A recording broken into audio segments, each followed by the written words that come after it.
বাংলাদেশ হিন্দু বৌদ্ধ খ্রিস্টান কল্যাণ ফ্রন্ট চট্টগ্রাম বিভাগের আয়োজনে চট্টগ্রামের শ্রী শ্রী কৈবল্যাধাম আশ্রমে বিএনপির চেয়ারপারসন সাবেক প্রধানমন্ত্রী ও দেশনেত্রী বেগম খালেদা জিয়ার দ্রুত আরোগ্য ও দীর্ঘায়ু কামনায় প্রার্থনা সভা অনুষ্ঠিত হয়েছে। প্রার্থনা সভাটি সার্বিক ব্যবস্থাপনায় ছিলেন বাংলাদেশ হিন্দু বৌদ্ধ খ্রিস্টান কল্যাণ ফ্রন্টের চট্টগ্রাম বিভাগের সহ সাংগঠনিক সম্পাদক ও চট্টগ্রাম মহানগর ছাত্রদলের সাবেক যুগ্ম সম্পাদক অপু চৌধুরী আকাশ। অনুষ্ঠানে অতিথি হিসেবে উপস্থিত ছিলেন আকবর শাহ থানা বিএনপির সাবেক যুগ্ম সম্পাদক পলাশ চৌধুরী, কৈবল্যাধাম আশ্রমের ট্রাস্টি রাজীব পাটোয়ারি, চট্টগ্রাম মহানগর পূজা উদযাপন পরিষদের দপ্তর সম্পাদক দোলন দেব, চট্টগ্রাম দক্ষিণ জেলা হিন্দু বৌদ্ধ খ্রিস্টান কল্যাণ ফ্রন্টের সাবেক যুগ্ম আহ্বায়ক জেবিএস আনন্দ বৌদি ভিক্ষু, আকবর শাহ থানা পূজা উদযাপন পরিষদের সভাপতি দীপক দাস, আকবর শাহ থানা জন্মাষ্টমী উদযাপন পরিষদের সাধারণ সম্পাদক অলোক সেন,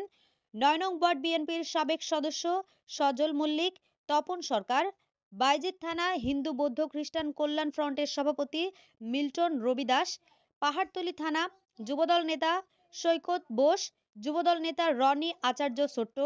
কৈবল্যাধাম আশ্রমের পূজা পরিচালনা করেন পুরোহিত রঞ্জিত আচার্য,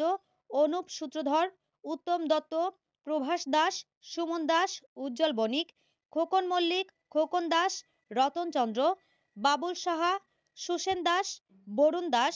জীবন দাস, সঞ্জয় চক্রবর্তী, রানা গোমেজ, প্রদীপ দাস, পঙ্কজ দাস, বিপ্লব দাস, জ্যোতিনন্দ শ্রাবণ, অনিতা দাস, পূজা দত্ত সহ আরো অনেকেই। Desk news, Chattogram update.